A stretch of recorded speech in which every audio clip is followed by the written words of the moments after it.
Hi everyone. So basically being an introvert or extrovert does not explain someone's intelligence or character. Both are normal human beings. I believe that many people have a misconception about what makes someone an introvert, whether or not we notice it throughout our lives. So many of our experiences are geared towards supporting extroverted people over introverted people. From my own point of view, as I'm sure with many others, it always seemed like extroverts were praised more, listened to more, and even liked more to some extent. An introvert is often thought of as a quiet, reserved, and thoughtful individual. They don't seek out special attention or social engagements, as these events can leave introverts feeling exhausted and drained. Introverts are the opposite of interaction and conversations. They aren't one to miss a social gathering, and they thrive in the frenzy of a busy environment.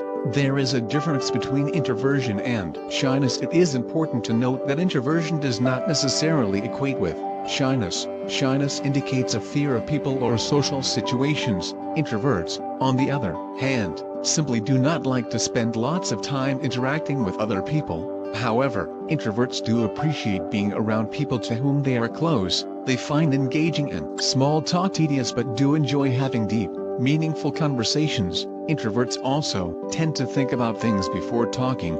They want to have a full understanding of a concept before they voice an opinion or try to offer an explanation. Psychologist Carl Jung was the first person to describe these two personality extremes back in the 1960s. He wrote that introverts and extroverts could be separated based on how they regain energy. The term extrovert is now used more commonly than extrovert. Introverts, his basic definition said, prefer minimally stimulating environments, and they need time alone to recharge.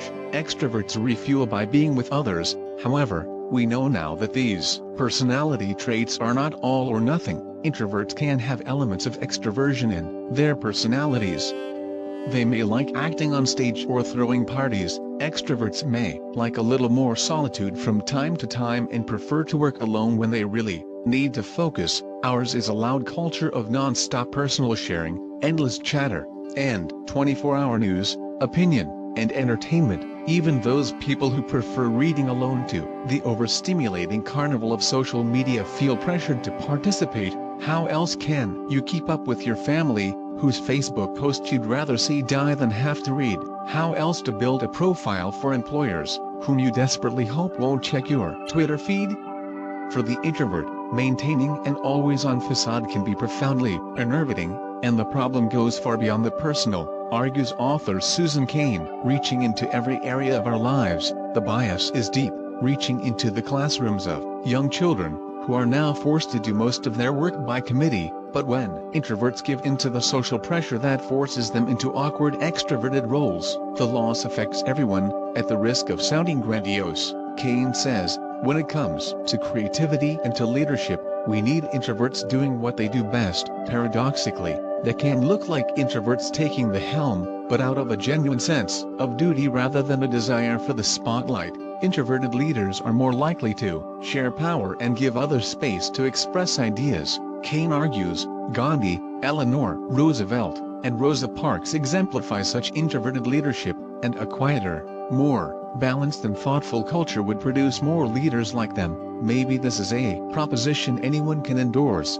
whether they prefer Friday nights with hot tea and a novel, or in the crush and bustle of the crowds. If you identify with some characteristics of introversion and some characteristics of extroversion, then there is a pretty good chance that you are one of the 70% of people who fall somewhere in the middle. Ambiverts tend to enjoy both spending time with others and spending time alone, depending on the situation and their needs at the moment. Most importantly, remember that one type isn't better than the other. Each tendency can have benefits and drawbacks depending on the situation.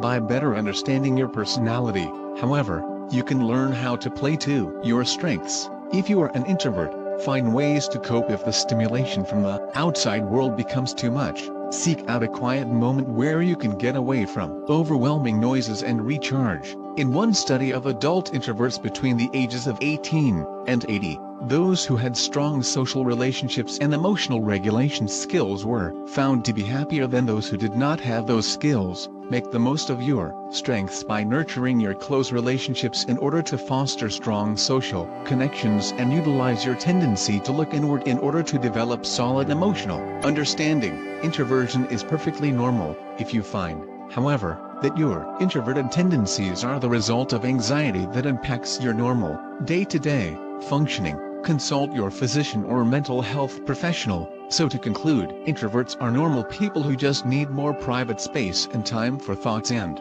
analyzing. They can communicate with others, but feel better at home in their own space, with people they know and feel safe with. I got no rules, I count 'em.